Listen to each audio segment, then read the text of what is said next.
Hey there. I think I'm gonna title this one, or maybe title and registration. This is kind of stuff you just kind of figure out as you go, But Kay and I went to Tampa, Florida, middle of January, big RV show. Picked this RV out. We liked it. This was the one. It was the hot seller down there this year, as I'm told, and so we liked it. A lot of other people liked it too, apparently. Anyway, we bought it from Blue Compass RV. It's the Thor Geneva. I think it used to be a Four Winds, but ownership and stuff changes in this industry. So anyway, we picked it out, signed all the paperwork in Tampa, and we actually bought it. Took ownership of this thing from, I don't know if the company is headquartered Blue Compass. They're up in Connecticut, right? So when we bought it, they had to calculate the sales tax and all that stuff and put that into the loan amount. But actually, they didn't. No, they wrote us a check for a few $1,000.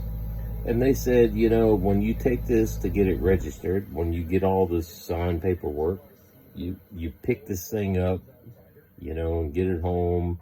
We're going to mail you the paperwork. You're going to have to go to DMV and register it. It's an automobile, right? Ultimately. So that's what we experienced today. Got all our ducks lined up. When we picked it up last Friday, at our local Blue Compass dealer, Gay, kudos. I mean, the lady inside the office really talked to my wife about, here's all the stuff you're gonna need. She called the other office and got us a packet and said, this is it. Take all the stuff to DMV, get it registered and all that stuff. So that was great. That was awesome.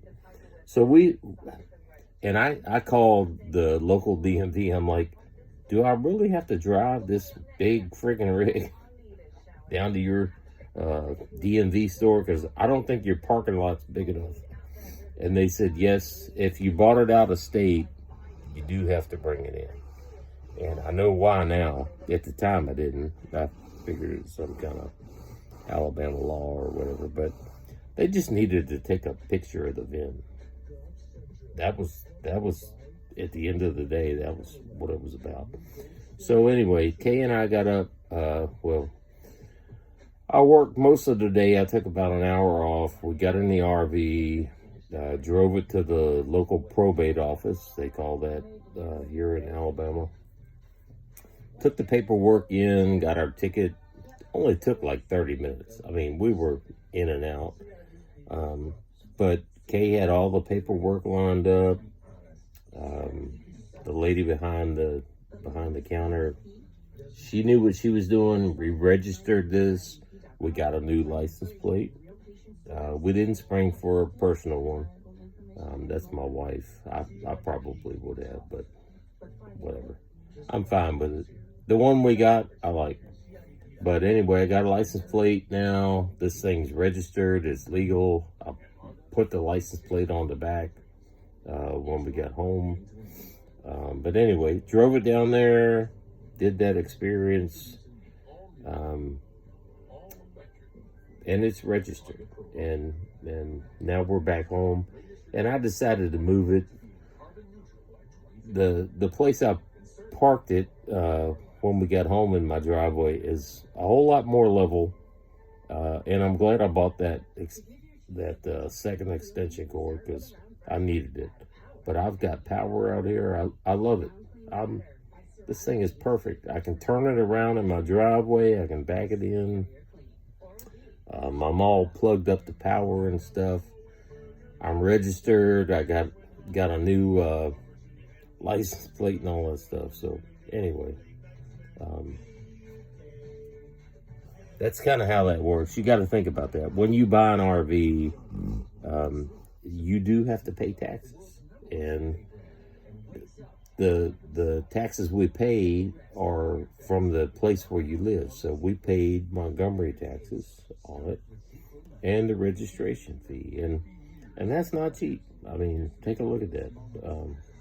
It's it all adds up, but you know we're good to go now. So anyway, that's RV registration. If you got a new one and you bought it out of state, which we did, you are going to have to probably drive it down to your DMV, which was no problem.